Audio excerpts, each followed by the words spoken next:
Welcome back to Celtic State of Mind. I'm Paul John Dykes, and this afternoon it's Wednesday, and I'm joined by Quinny, Chris McElwain, Double Denim, and also Patrick McGill. Not yet nicknamed, are you, Patrick? There's not a nickname for you there, so we'll need to work on that. We shall, and we will get one. Trust me. In fact, in the comment section, give us a nickname for Paddy McGill. There we go. Oh, thanks. That could be dangerous. That could be dangerous. Yeah, but it's all about the engagement. It's all about the engagement. Somewhere between a promise and a threat, that isn't it? It is a bit, mate. We'll get you one. Just don't, whatever you do, don't make it clothing related, because I can't go out with it double denim now. It's like, I'm not allowed. Mate, you've set out your stall early, and you'd be letting a lot of people down when they meet you. Big shout out, actually. Tuesday night is swimming night. Not me. I can barely stay above the water. But the wee fella goes swimming on a Tuesday night in Dunfermline, and we were met by an Acsom listener. Big shout out to you. Sorry I didn't catch your name, but it's great that you tune in and you enjoy the shows and you enjoy This Is Acsom on a Friday night as well. Dunfermline and Celtic, man, the links continue. Massive announcement this week. Quinny, I wanted to get your take on this because I've not had a chance to discuss this with you, and I know that you keep an eye on football, across the board. Obviously, you keep your eye on the kind of lower reaches of the Scottish leagues as well. Dunfermline, big sleeping giant in my view. Massive fan base, cracking stadium up there, really good history as well. That's a big, high-profile appointment they've made there on the back of, and I've got to say this, I thought it was a strange appointment they made there beforehand, bringing in, can I say this right, Michael Tidser? Make sure I say that right. I got corrected the last time. Young manager who had kind of made an impression at Celtic Hearts, didn't work out. One of the, that you could probably write a book, the 40 days that Jock Stein was manager of Leeds, or 44 days that Brian Clough was the manager of Leeds, etc. Tidser at Dunfermline, I think it was 60 days. It's up there with Dom Mackay. How well do you think Neil Lennon will do at the Pars, Quinny? I think it's quite hard to say he doesn't get the new manager bounce. When you've got like a manager that's operated at a higher level coming down like that, it's hard to imagine that the whole place won't just be like excited for training and getting stuck in and everything they need to do, because I think they're in quite a precarious position at the moment, aren't they? So his press conference went a wee bit viral yesterday, and it's the last 6 games of the 7 games or whatever. But I was saying to you, I forget what day of the week it was, but like there's a bit of a consensus at the moment, or not consensus, but there's a school of thought, I would say, where if you are looking to get like a good SPFL job these days, the best way to go about it is the division below, and you just need to look at like Robbie Neilson at Hearts, how that kind of went. Derek McInnes, this Kilmarnock team was built in the division below. Mm-hmm. And there's maybe 1 or 2 other examples that are slipping off the back of my head here. We might see it with Scott Brown and Ayr United. That seems to be his strategy for building a good SPFL job, is, get your core squad together, get the ironed out. And then when you get promoted, you just try and upgrade as much as you can where you can. Sort of thing, rather than coming into a team that's in peril and the squad's all over the shop and the wage budget's out of control and who's out of contract in the summer, and so I think like it could blossom out quite well. It's like you get ahead of steam. You build a momentum, as you say, in the Championship, and then that continues once you make the step up. Straight off the bat, like you say, big high profile, as you say, going viral and all that kind of stuff. That's what Neil Lennon brings. A lot of people around about this area obviously support the Pars and have asked me about Neil Lennon. And what I've said, Patrick, is, when he's got that kind of laser focus, I think absolutely, he can get the buy-in. He has got a galvanization effect.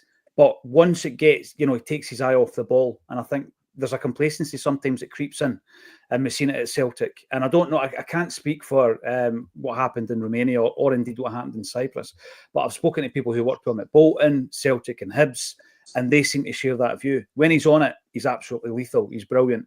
But unfortunately, sometimes you can get a bit complacent with that. Patrick, how do you think he's going to do at Dunfermline? I think he's going to keep them up, isn't he? I mean, I think they're... I'm looking at the table just now. They're 9th. They're 2 points behind Hamilton Accies with a game in hand.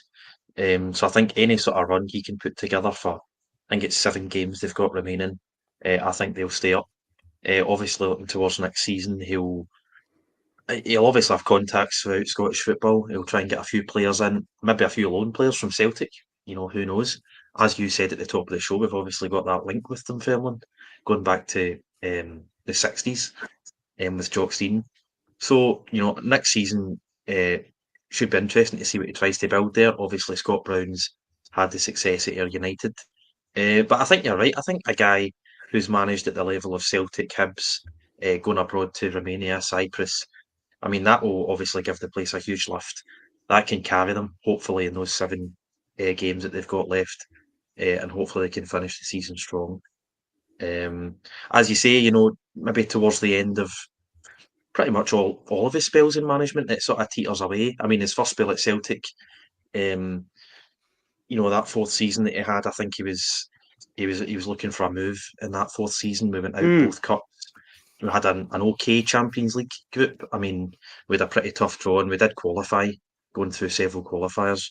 His second spell, obviously, the second season speaks for itself. It sort of came off the rails in both Romania and at Hibs. So, once he's settled into the job, we'll see how it goes sort of long term. But I'm sure it will give everyone in Dunfermline a big boost. And there's no doubt his qualities compared to other managers in that league. You've obviously got Falkirk flying high. You've got Martindale at Livingston, Scott Brown at Ayr United.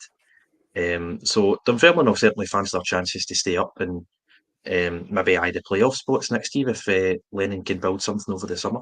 Yeah, this is a big thing. He was asked obviously yesterday about that, and he had a few good answers for the reporters. But what it does instill, Chris, and it instills it in the city, the town of a football club, and I've said it for weeks now. It actually gives a buzz about the place, just to use a wee Paul McStave comment there, a wee quote for the maestro.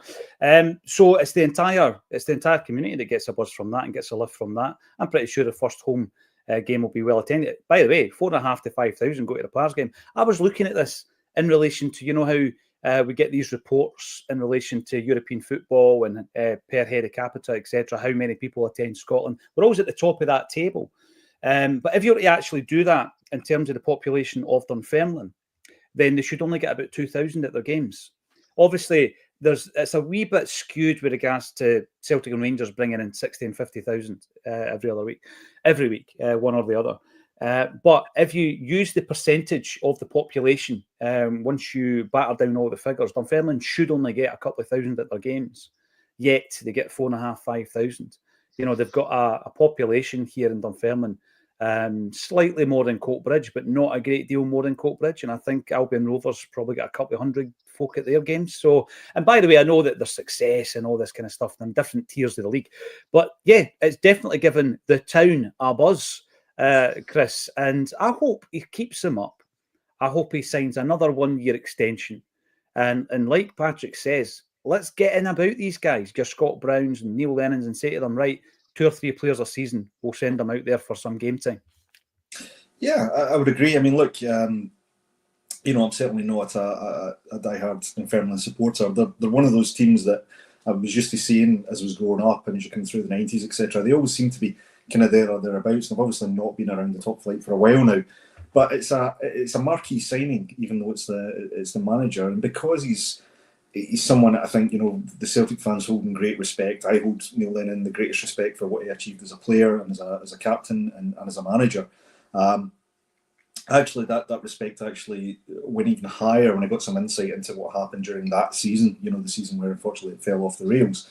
And you start to recognise some of the pressure that both he, the staff and the players were working under, like we all were under those COVID conditions. But I think, the one thing you got to remember with Neil Lennon's like every other manager, is a human being, right? And, as you say, when he's on it, everybody talks him up, absolutely top manager. People have worked with him, from assistants like Mialbi to players who've worked under him, etc. And everybody's dealt with him, both as a pundit. They all talk about his intelligence, his tactical nous. So it could be a fantastic appointment. I don't see it necessarily as a step down for Neil Lennon going to Dunfermline. Absolutely not. That'd be really disrespectful to both manager and the club. I do think it is a really high-profile signing for Dunfermline, and hopefully they'll see the benefits of it. And again, not because I'm particularly bothered about seeing Dunfermline doing too well, but you want to see guys like Neil Lennon, Scott Brown, ex Celtic alumni, if you like, people we always hold very very close to our hearts, doing well and going on and having a great career. And Neil Lennon, like a few of our ex-players, they've fallen on hard times at different points. They've had rough patches. So hopefully it gets in there, bit of stability both for club and manager, keeps them up and rebuilds that deserved profile as a manager. Yes, we'll keep an eye on it. We always do. Ex-Celts, unless you're Lawrence, of course, he doesn't care once you leave Celtic. You're dead to Lawrence. You're absolutely dead to him. Thanks, everybody, for getting involved in the chat. Give us a big thumbs up on the YouTube if you're watching it on there, and subscribe to the channel. Lots of big content coming up. I was down in Manchester on Monday filming the latest episode of This Is Acsom. That'll be out at 6 o'clock on Friday night. Really looking forward to watching it back. Ryan, I'm going to throw this one in because I did listen to this with interest when Chris jumped in on Monday to help out Kev. He was telling us about how great a goalkeeper he was. He was basically saying that. You did, mate. It's out there. It's part of public record now. It's on the channel. It's in the archive. He was saying it, Quinny. I don't know if you had a chance to listen to this. I think he was basically saying to Jerry Taylor, the next time you've got a charity game, you're on the bench, mate. The other day, Double Denim was talking about his goalkeeping injury as well as his ability that he picked up pulling off a wonder save. See, you said it was a wonder save. I did not. I said it was a Hollywood save, and I said you should never try a Hollywood save when you don't play regular. And I didn't say this, but I should say this: when you're also a bit crap at it. So you're letting facts get in the way of this story. Come on, I love us to embellish it. Was wondering what position you all played during your school days. Brilliant. Everybody's a footballer, eh? If it wasn't for that dodgy elbow, Quinny. What position did you play, mate? You're muted. You're muted just when you were going to tell us that you were a false nine. No, right mid or right back, depending on what age we're talking about. The older I got, the further back I get pushed. But yeah. Well, see, that's somewhere. interesting. I started at left back. So where did I go from there, mate? I was 10-year-old. I was a left back. Maybe that said it all, Patrick. You're having a giggle. What position did you? Were you a midfield general? A little bit general. I didn't actually take an interest in sort of playing or watching football till I was about 12. So by the time I took an interest, I was either right back or a holding midfielder who sat very deep when his team were on the attack. So I didn't play any position regularly, but I would go for right back probably. Right back there. We're all defensive-minded players. Steve, you don't have to say anything else. Falconbridge, yes. I've been called Falconhoof a few times as well on the socials, but Falconbridge, yes, I remember it. He delayed our title party. We will be talking about title parties. Lads, what's your thoughts on all this chat around how much it cost the last time Celtic celebrated and had an impromptu title party all to ourselves?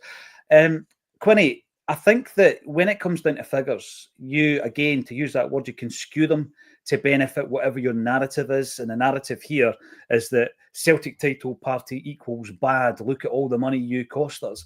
Rather than saying how much would it have cost you anyway on that night of the week in relation to a clean-up, etc., etc. Because there's a clean-up after every Saturday night in every city in Scotland. And I'm pretty sure they wouldn't have taken off that tally. You know, they're just lumping it all in this figure and saying, you know, this was Celtic's fault. You guys are bad for celebrating your success. What do you make of all that, Quinny? I mean, listen, what they've got to do is understand the positive impact a team like Celtic has on the wider economy in Scotland. You know, bringing that volume of fans to this city every single home game and travelling away from home as well. You know when Celtic are in town because the crowds are there.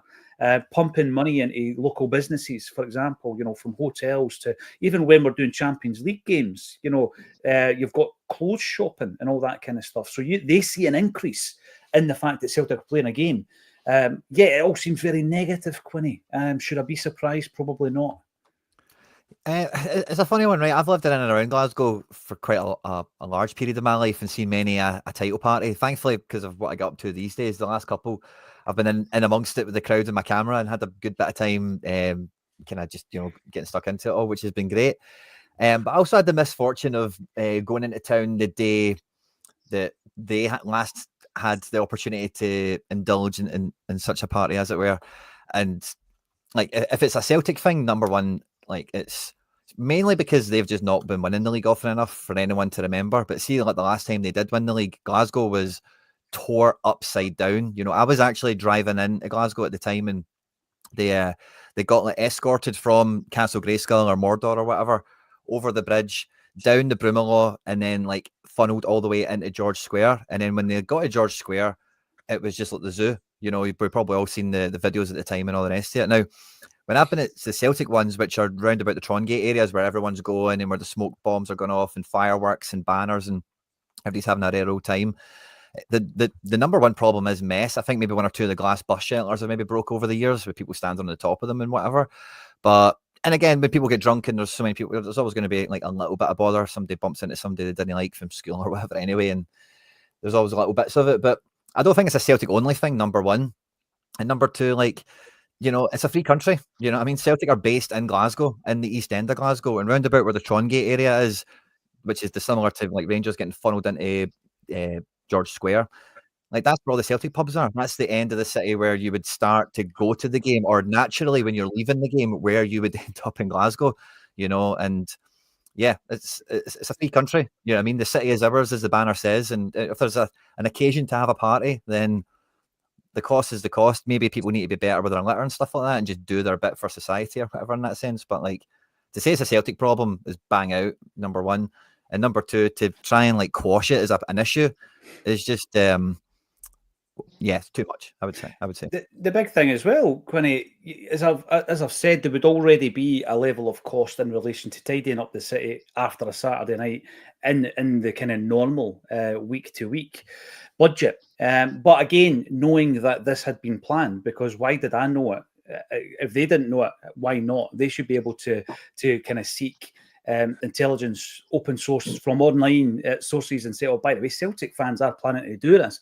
Why not then be prepared for it in terms of bins and skips and all that? Because that wasn't the case. It's like, right, okay, bad planning, yet you're just basically focusing on you guys, of course, there's a lot of money. And as you said there, in relation to the way that they celebrated by battering each other. It was a strange celebration in George Square. That was incredible. I mean, we had some fun with the footage for a long, long time. Every time somebody got battered, penalty Rangers was the shout.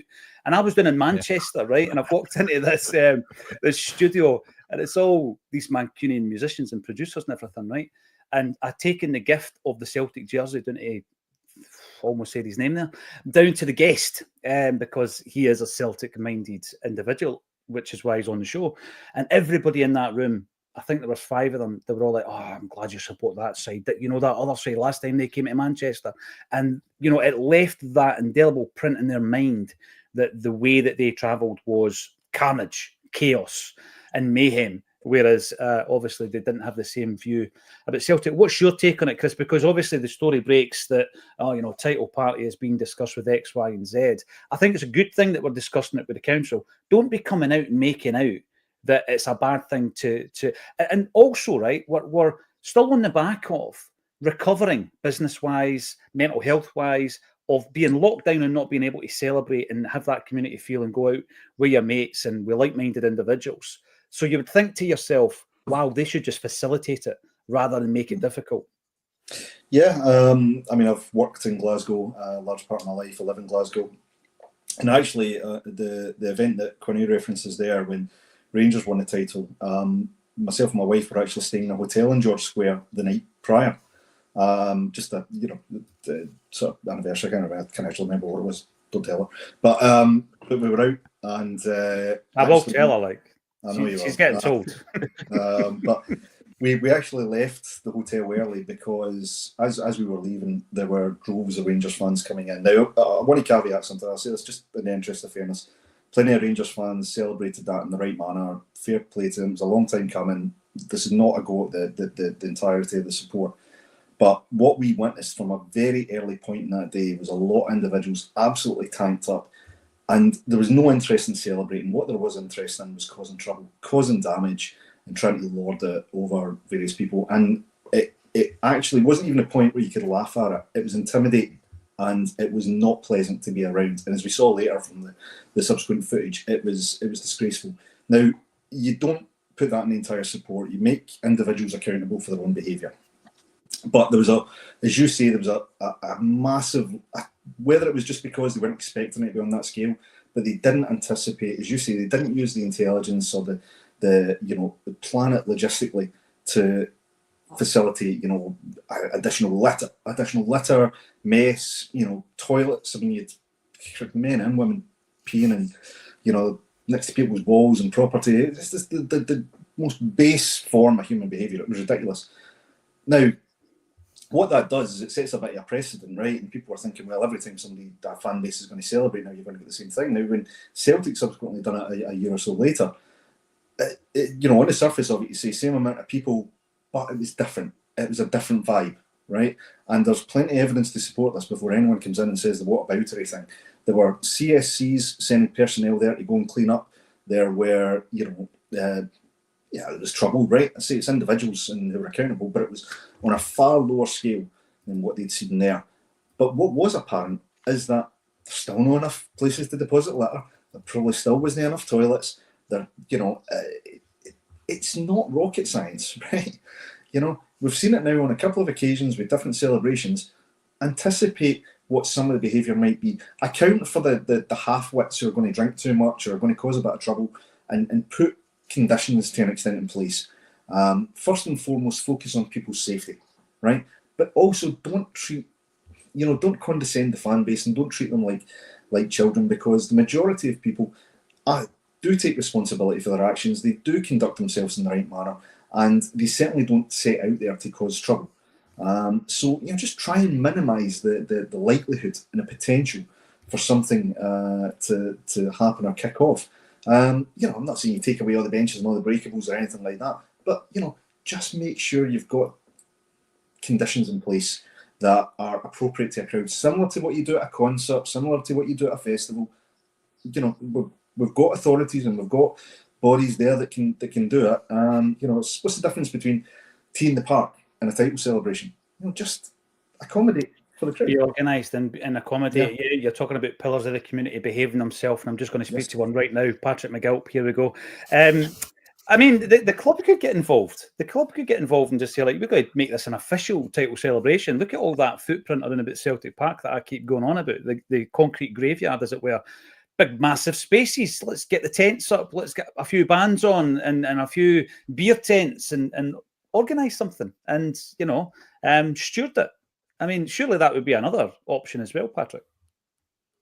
It would. There's obviously plenty the club can do. If they don't want to put on some sort of fan zone outside of the stadium, which I think would make perfect sense because it's something they could profit from. They've got enough land to put it on. I know on a match day a lot of that will be a car park, but even beyond that, they still have plenty of land where they can organise, maybe tents with a sort of alcohol licence and have singers at different points in the ground.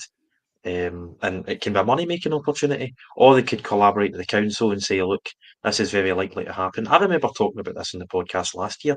Yeah. Everyone knew that this was going to happen.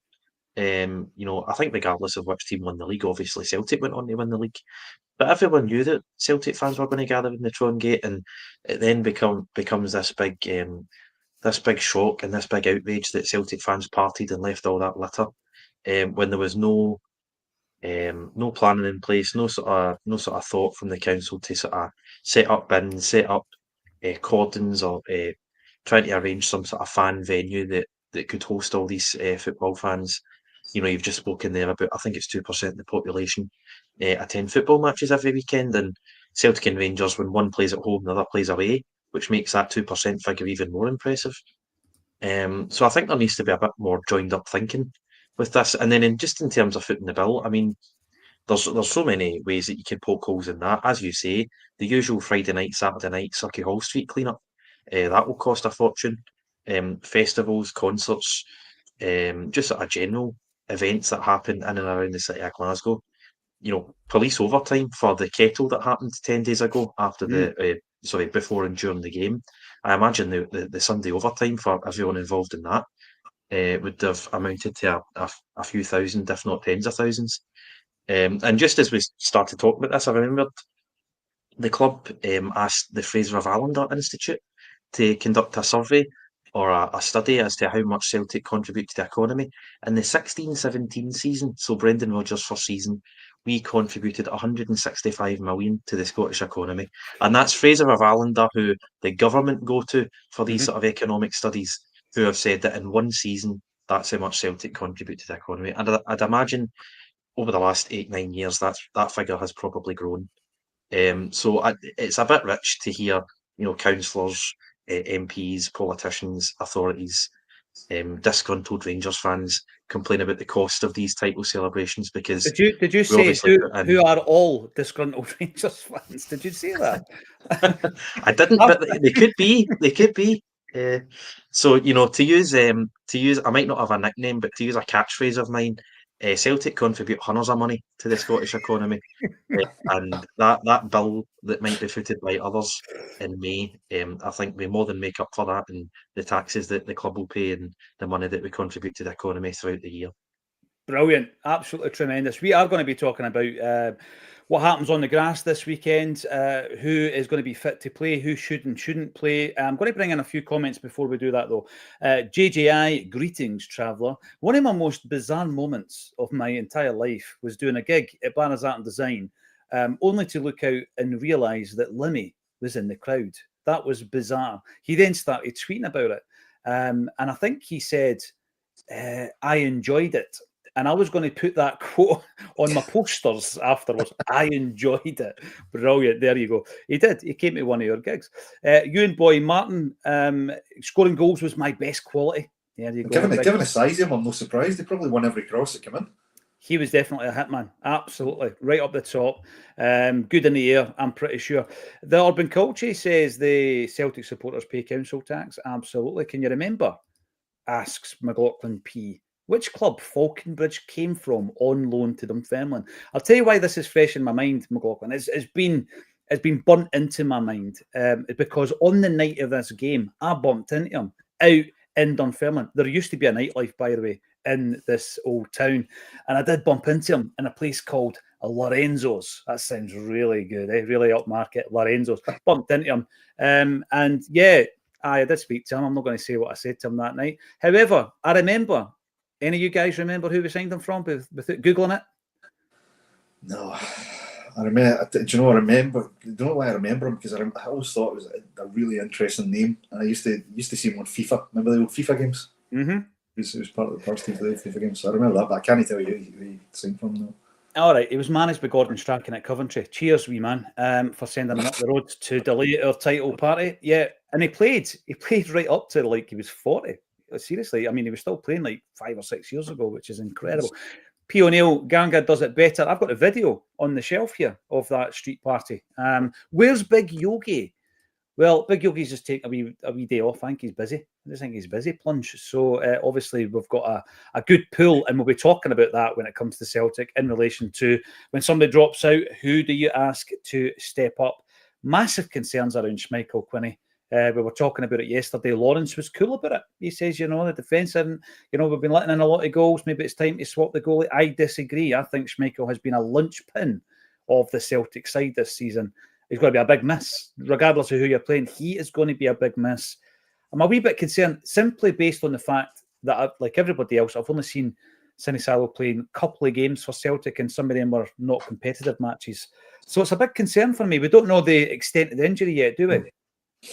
No, I think there's a few mixed reports so far.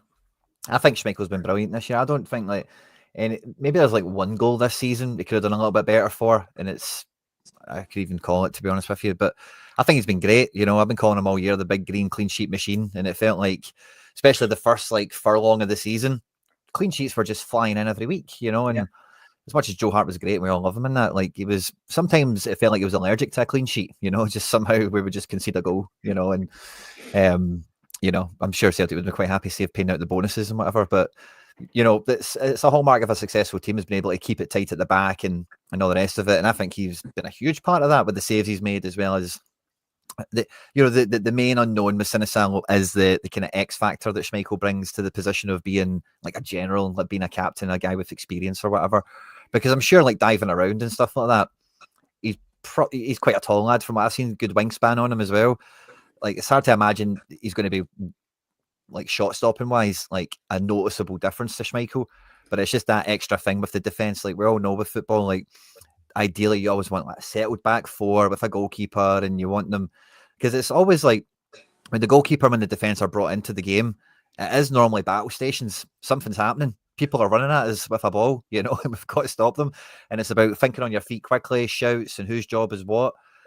And I think that's the biggest thing that we're all kind of eagerly waiting to see is how much of that being missing can make a difference to the defence. Without a doubt. And I think, on the back of what Lawrence was saying yesterday, it's about also the defence being galvanised for the goalie rather than the other way about, going into this fixture. I read Liam Carrigan's blog. The link is underneath the video. And it was interesting to read, Chris, that Sinisalo at 23 made his competitive senior debut 8 years ago as a 15-year-old, albeit in the third tier. He was a youth player when he was thrown into the first team, and then he signed for Aston Villa. Obviously, we're aware of his loan deals, well thought of by anybody who's seen him coming through the ranks at Villa, well thought of by fans of Exeter, because I think he was the player of the year for the season that he spent there. This is different, though. This isn't Aston Villa youth. This isn't Exeter. This is Celtic going for a treble, Chris. So I understand why there's a wee bit of a concern and a wee bit of anxiety around it. But at the same time, that's why he's here, isn't it? It is, and if you're a player at Celtic, whether you're in the first team, you're on the bench, or you're on the periphery, you've got to have the attributes and the mental toughness to step in when required. View it as an opportunity, which it is, albeit under unfortunate circumstances with Schmeichel's injury. But this is why you're signed. This is why you're at the club, is to step up when you're called upon. Slightly, he's going to be called upon at the weekend. It is to an extent sink or swim, because you don't get a lot of time at this club, as we know. You're immediately under pressure and under scrutiny. I mean, he's not even pulled on the gloves yet, and he's under scrutiny already as to whether or not he should play. So that gives you an insight into some of the pressure. Now it'll be on the player how he handles that. He'll need support from his defence, because he'll lack a bit of sharpness, albeit he's in training every day and he's playing alongside Casper and he's playing alongside these players. So, hopefully it will not take him long to get up to speed.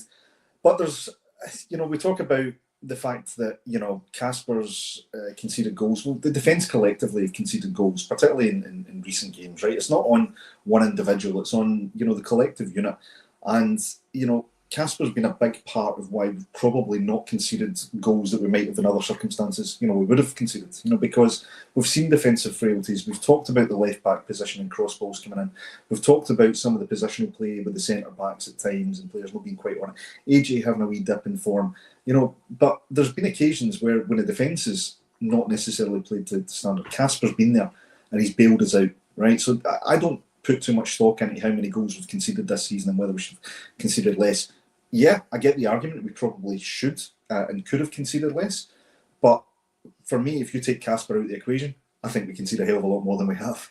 So I think you remember the occasions where Casper actually stepped up and did his job and did it really well and probably made those cracking saves. And unlike me, didn't break his shoulder every time I went down. So I think Casper will be a huge miss. I also think there's, when you look at Casper's tenure, his experience, what he undoubtedly brings to the team in terms of his leadership, the confidence that the players in front of him will have that he's going to be there to bail them out when he need to. And now suddenly you've got Sinisalo coming in, who's maybe a bit more of an unknown quantity. All I would say is, let's not get on the kid's back until we see what he does, see what he plays.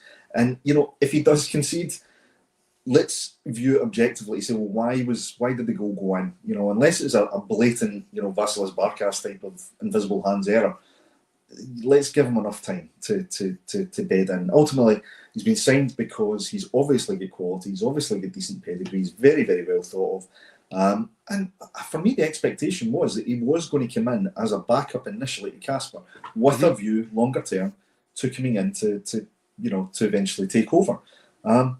This is his opportunity. As I say, I don't think he or any of the rest of us would have wanted it to happen under these circumstances. But this is where we see, was this a quality signing? So I would just say good luck to the kid, and hopefully players like CCV, Trusty, AJ, whether we should tell whoever it is, hopefully they do the job and give him as easy a time as possible. But trust the player until he gives us reason not to.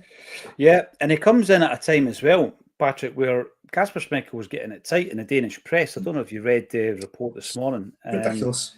Yeah, and they're having a dig at him for his weight and all sorts. And again, I know that fans can be fickle, But when you're a journalist, there's a level of professionalism that, there's a line there, and I think they crossed it. So Schmeichel's getting it from all angles, Sinisalo steps up.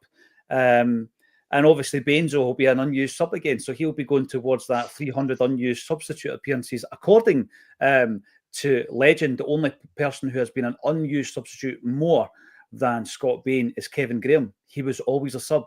He used to carry the hampers and the juice bottles and the oranges and all the rest of it. What's your thoughts then coming into this?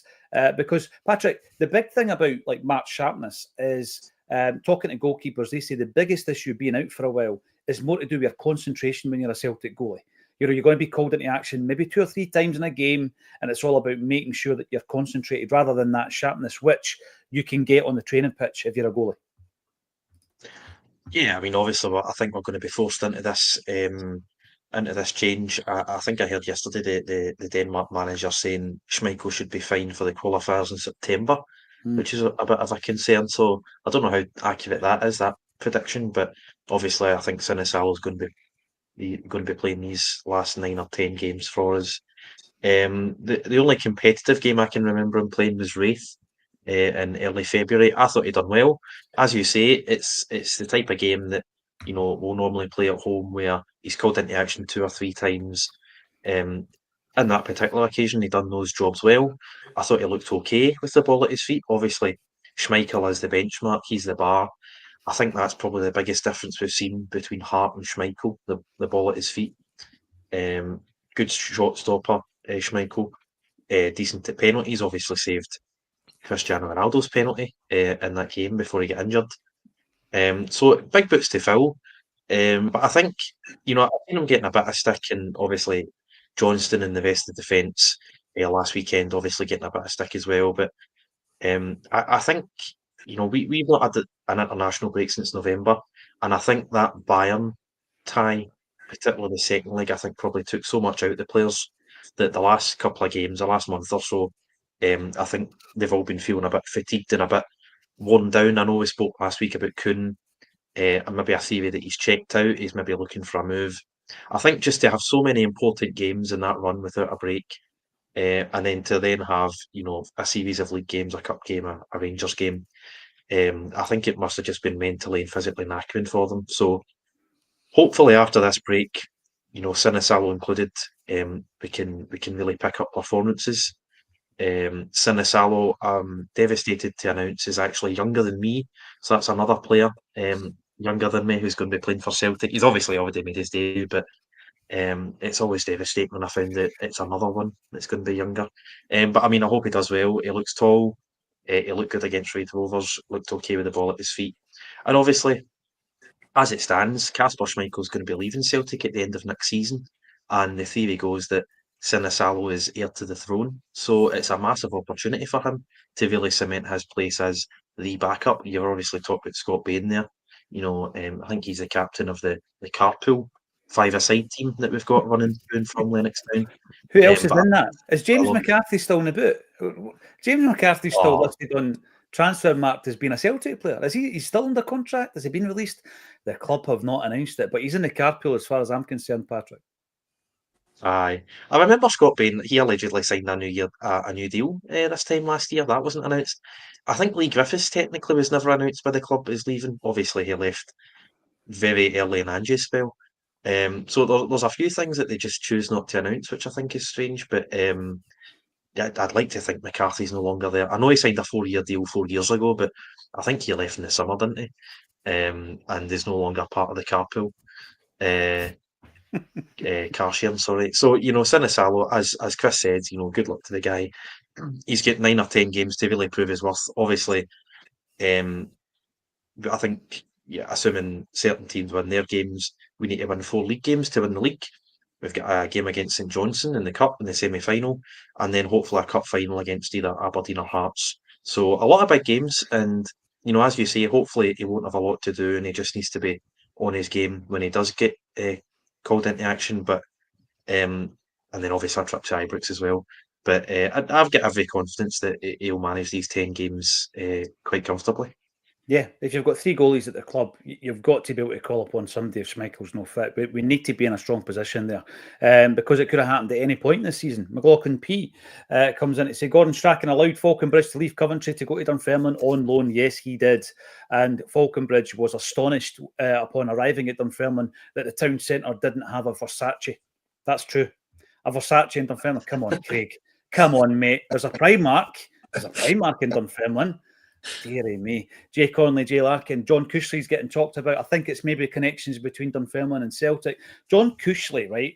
He was a school teacher, I believe, after his career finished, and he played for Celtic and Dunfermline. What I love about John Cushley is the fact that in 1964, he was Celtic's interpreter to go over to Spain to try and sign Alfredo Di Stefano. He was the interpreter. So we just take the centre half. It's fine. He'll do the interpretations for us. Because he could speak Spanish, he went over. And Di Stefano said no. But that would have been an interesting signing as well, wouldn't it? Just to check, could he actually speak Spanish, or did he just go over and order a beer or something like that? That's never been confirmed. Is that why we didn't get Di Stefano? Possibly. He asked us back for his testimonial in 1967, of course. JJI, the bill was about 100 grand, they said. But as we've all been talking about here, there'll be loads. It's like COVID. You know what I mean? Oh, there's the Kevin Bridges sketch, 96-year-old dies of COVID. Come on, it was an open goal. They just throw everybody in.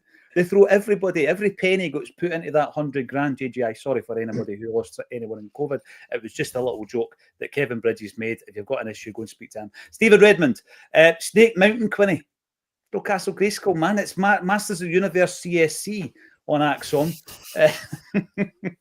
You're not old enough to have watched it, Patrick. You never watched the great cartoon. There was always a bit at the end where He-Man would give you a life lesson. You remember that at the end?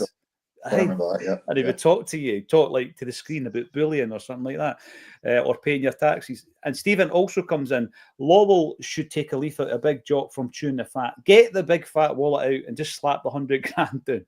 Right. That takes me on to the next talking point. Brendan Rodgers has been fined by UEFA. He's been fined by UEFA because apparently he was partly to blame for us being late on the pitch, right?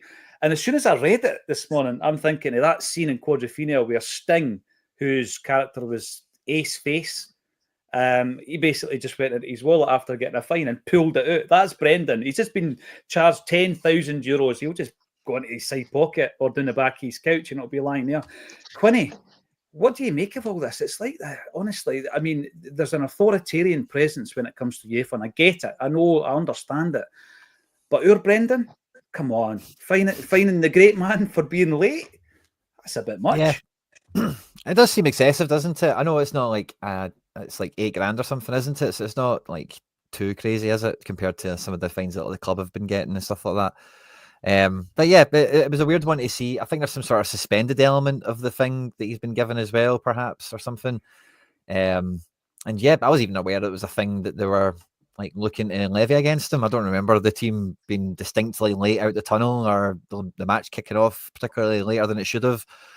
But obviously there has been some sort of delay at some point. And, you know, really, like that is the thing with the Champions League, is as much as we want it to be about deciding every year who's the best team in Europe, it is just marketing. You know, it is just a money exercise for UEFA and all the bigger clubs involved. And, you know, that we need to run those adverts when we need to run those adverts. And if you're late, then there's fines and contracts and all sorts of caper. So it's not a sporting thing, which just makes it a wee bit weird. And as I said, I don't remember there being a delay in the Bayern game at all. I don't know about you, but I just thought it was weird when I read it. It's like, didn't see this coming.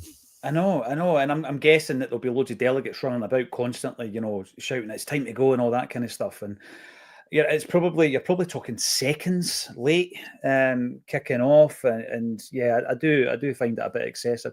Thanks to those supporting the channel. FTB, always great to see you in the chat. Thank you very much, and good afternoon to you. I hope you're well. And Uncle Nobby's Steamboat comes in to say book St. Rocks for the title treble party. That would be a tremendous idea, actually. Yeah, I do think that there could be other ways of doing it. You know, if the street parties become too expensive. I don't know what Chris is laughing at. He's waiting to laugh at something. If they're becoming too expensive, then there's other areas we could take them to. Glasgow Green, even, as well. Joe Hamilton, good afternoon, troops. Kuhn better take it up a notch on Saturday. Yes, I agree with that. I don't think he's at that stage where he gets dropped yet, Chris. Nicholas Kuhn. I think that I'm a great believer in, if someone has been, particularly in that season, demonstrating good form as Nicholas Kuhn has done, mainly in the first half of the season, then they can play through wee patches of form. Yeah. Bad form, and I think that's Nicholas Kuhn for me. People look into it and say, "Oh, he's checked out," or maybe he's already looking at a deal somewhere else and all this kind of stuff. Nah, you play through it, play through your patchy form. I think Adam Ida's a bit like that as well, and build your confidence, and the form will come back. Yeah, absolutely. I know there's this tendency we all become body language experts with players, and he's not happy, he's wanting to move away, or that sort of thing. I try not to give too much credence to that until you hear something from the horse's mouth. His start to this season was tremendous. And he really turned around his early struggles to become, I think, a real pivotal player. And he's one of the key reasons why we not only did so well in Europe, but we've built up this league domestically. So for me, he's got enough credit in the bank to maybe go off the boil at times. It's going to happen with players, and I think as the guy you've alluded to, we'd such a run of games that that's going to test the legs. I know we talk about the professional athletes, etc., but it does test the legs, right? And it's difficult to maintain that form, particularly under the pressure to win every single game that we've got at our club. So yes, he's not been playing great. I think that definitely was apparent against Rangers. He just looked like he wasn't on it. But when a player to an extent has been your talismanic figure, and he's carrying all that pressure to maybe do the wee bit of magic or produce that goal or that assist that wins you games, it's very, very noticeable when he does go off form. But there's also another element. By virtue of how well he's played so far, the marking and the attention he gets for the opposition players has probably increased as well, right? I mean, the only player that I ever saw that could, should have been marked out every game, but still managed to find space was Henrik Larsson. But, when a player has a real purple patch, they will get more attention for the opposition. So it could be that teams are just, putting 2 or 3 men on him. And again, you saw that at Rangers, he didn't get a lot of time and a lot of space. So what you're looking for him now is to react, to come back, try and recapture some of the form, find a way to maybe deal with the increased challenge. But he's shown enough this season for me to have confidence that he'll do it. What I think is good is that we're starting to get a wee bit of support, either coming off the bench with Yang coming on, showing a wee bit of form, moving in the right trajectory, albeit I don't think he's in any way, shape or form going to be a replacement for Kuhn yet. Jota's taken up some of the slack on the other side. We've still got Maeda, who's got that flexibility, to play in either wing as well. So we don't have to put all the responsibility onto a player like Kuhn. The responsibility can be shared, so we can absorb this wee dip in form. But I think he'll turn it around, and hopefully the international break's given him a chance to get his fitness back, get his confidence back, and get his sharpness back. The big thing for me as well is, you do start to focus in on players and everything they say and the way that they conduct themselves and the body language, Patrick. But he's never looked happy, Nicholas Kuhn, even when he's playing brilliant. He never smiles. He has that unfortunate look. He almost looking checked out, even when he's played well. I just think we're focusing a wee bit too much on it at the moment. Yeah, it'd be good to get like a professional body language expert in to see what they think and see if they can actually notice anything. As you say, between when he's playing well, and he obviously is happy, but he just doesn't smile. He's not like Lubo smiling all the time every time he steps on a pitch. He's just looks angry almost when he's celebrating goals. I'm thinking back to Leipzig, just the manner in which he celebrates. So I try not to read too much into body language, but obviously he has gone off the boil the last few weeks. Obviously scores that goal in Munich, and I think what I was talking about maybe 10 minutes ago. There's a mentality fatigue, there's a physical fatigue, and I'm hoping with this international break. I know players are going away and they're playing international games, some of them, but some of them it will have been a rest. So hopefully they can come back refreshed, and we can really go again. Because I would like to actually see, just as a benchmark, I'd like to see us win these 10 games. Obviously the stick out is having to go to Ibrox after the split.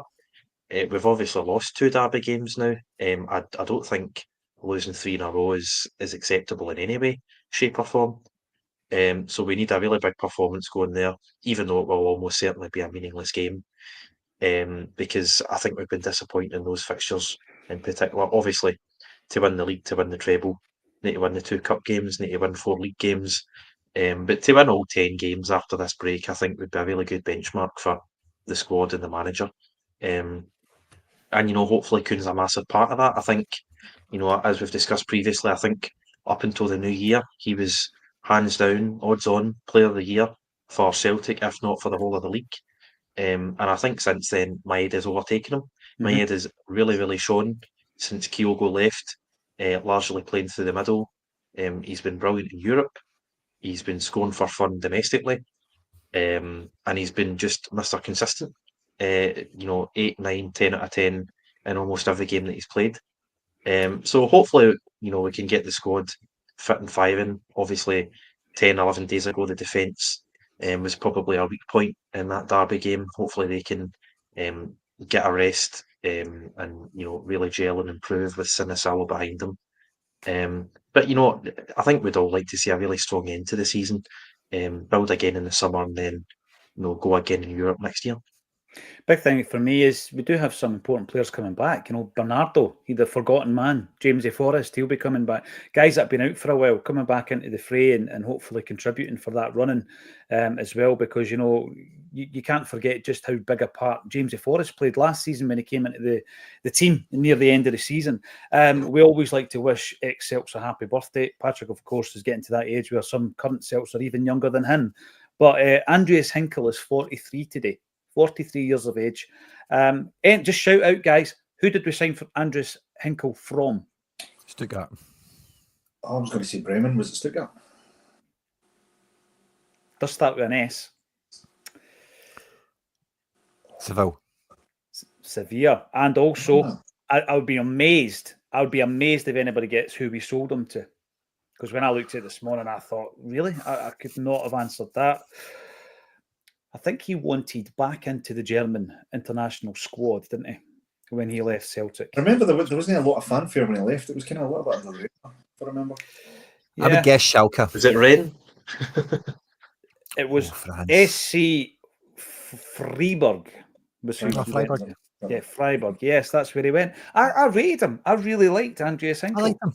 Yeah, he was really, really steady. There was always that meme on it. It was a Hinkel bombing run down the side. That's what they used to say. It's a Hinkel bomb.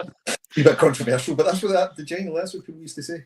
We signed a German international right back. I mean, honestly, when you look at it now, I wouldn't mind looking at some of the games, big games that he played. We might do that in a watch along sometime in the future as well. Smell the glove comes in to say James McCarthy will be a caddy for Desmond at the Pro-Am at the US Masters in a couple of weeks. Imagine.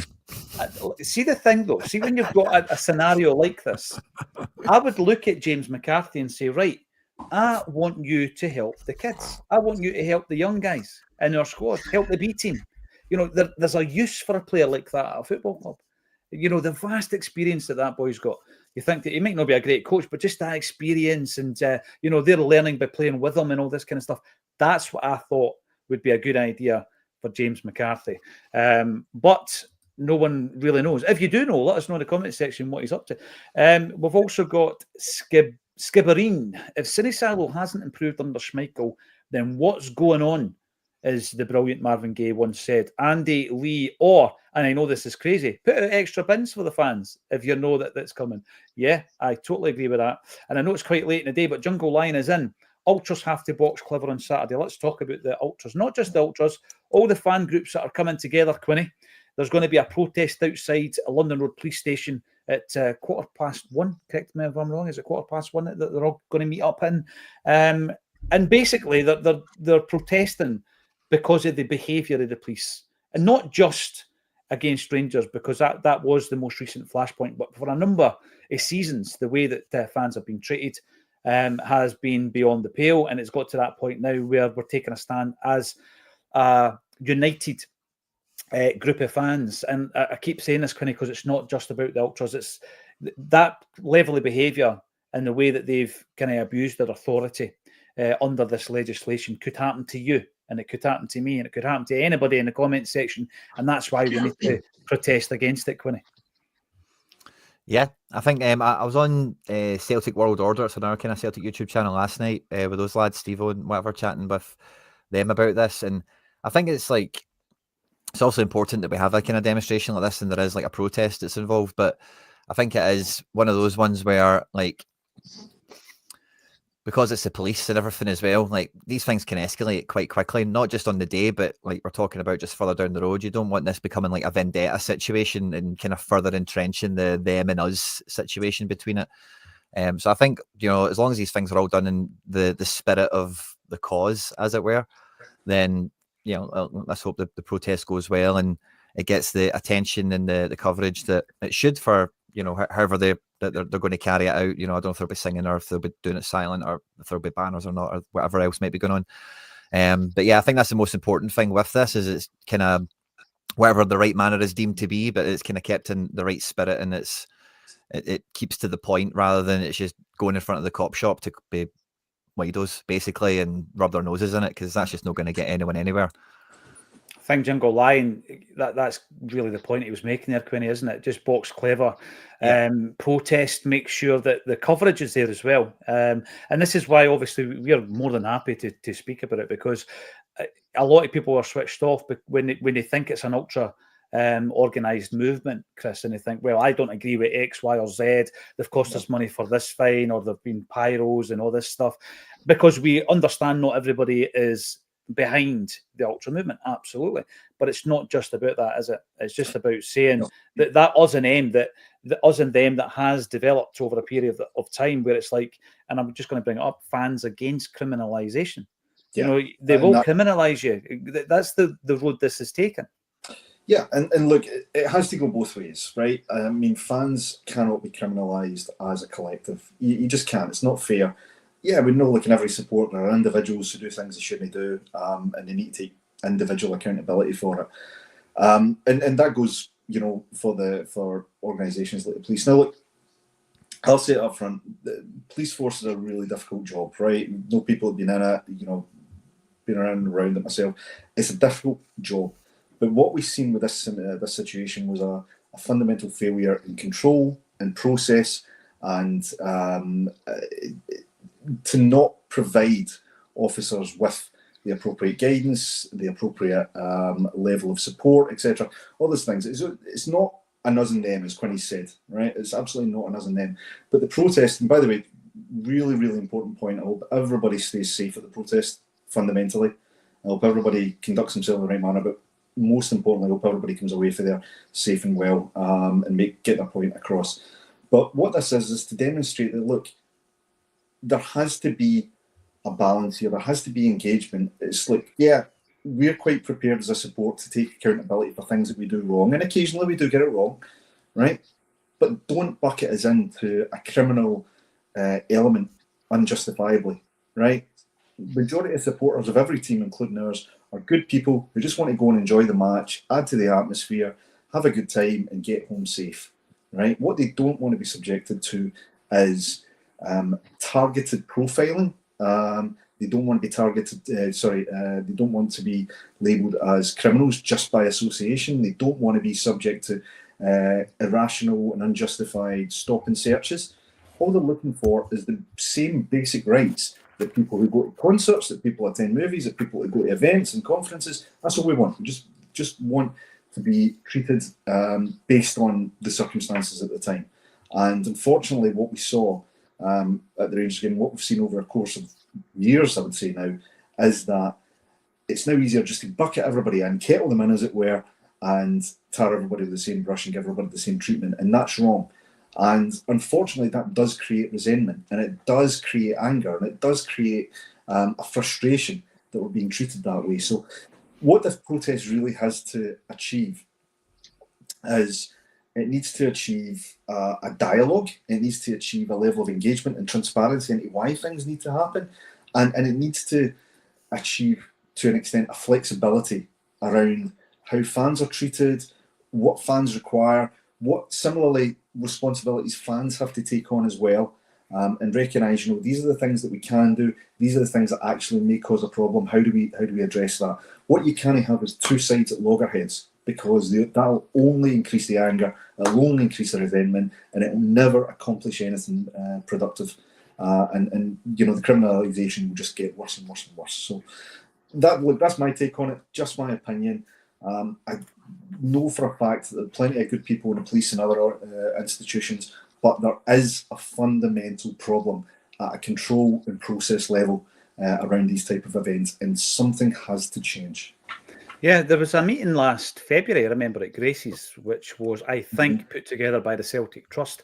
And one of the main discussion points was the assembly of a fan advisory board. I think when you look at Celtic fans, Patrick, we've always been organised. You know, even back in the day where the club was struggling, fans came together, fans group came together. There was a street movement. And I think that if there's any kind of injustice, the one thing that Celtic fans have done in the past has been able to come together, be organised, and do it in such a way where you can get to an end result in the way that Chris has described there. Yeah, absolutely. And, all the organisations and people that have signed their name to this protest on Saturday have been a big part over the last 5, 10, 15 years in organising these events, these, different sort of charity runs or Green Brigade sort of displays or campaigns. There's been a lot over the years that we've done really, really well. And hopefully on Saturday, it's a demonstration of maybe cooperation and a peaceful protest, I think, is what I'm hoping for. It would be a show of, we find what happened 2 weeks ago to be unacceptable, and we are showing that. I don't know if this is the right word, but showing that they can behave, showing that they can cooperate in a peaceful manner, and just to say, look, we find the police's behaviour from 2 weeks ago quite unacceptable, and we are going to protest in a peaceful way to say, we're looking to cooperate with you in the future, because I think you've got to be disappointed in what happened 2 weeks ago. And I'm sure there's probably people in the Green Brigade, there's probably people in the police who would prefer a running battle and are just looking for a fight. You get these, a small number of idiots in every support and every organisation.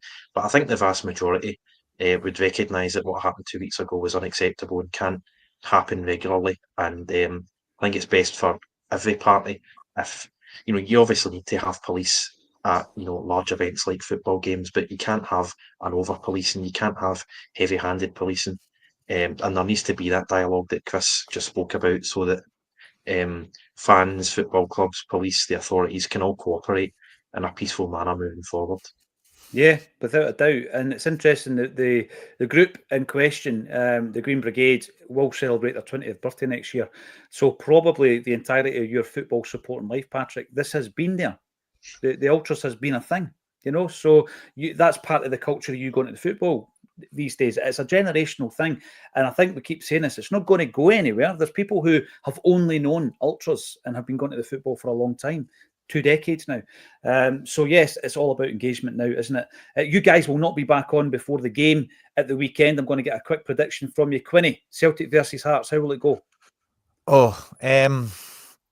I think Kuhn will come back into a bit of a shout. We were kind of chatting about that earlier. I think the international break will do the likes of him and Jota the world of good after the kind of whirlwind kind of couple of months we've had.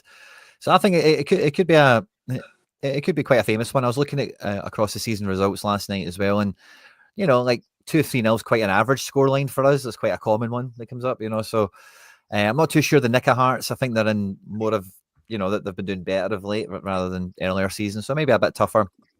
But yeah, I think I'll go with. I'm not sure Sinisalo gets a clean sheet on debut, so I'll maybe say 3-1 is what I would imagine for the weekend. Let me see the likes of Kuhn maybe steal the show a bit. Yeah, 3-1 says Quinny. Chris, what you throwing in?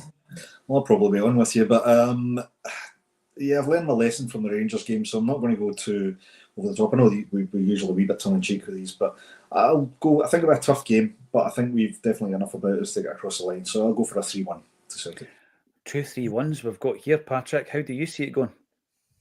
I'll go for a hard-fought 3-0. It's always a physical game, and they are on the ascendancy, as Quinny said. So, but I think it will be comfortable. I think we'll come out the traps looking to perform in front of a home crowd. So a hard-fought 3-0. If you're going to the protest at the weekend, stay safe. As we keep saying, let us know how it goes as well in the comment section. Like this video if you've been tuning in on YouTube. Subscribe to the channel. And if you're coming to Martin O'Neill tomorrow night, as always, I will send out an email tonight giving you all the details, the running order, everything else, how you get to ask a question, how you get to meet Double Denim and get his autograph. All that kind of stuff is explained in the email. Thanks, everybody, for getting involved. Thank you to Quinny, Chris and Patrick for joining me on A Celtic State of Mind.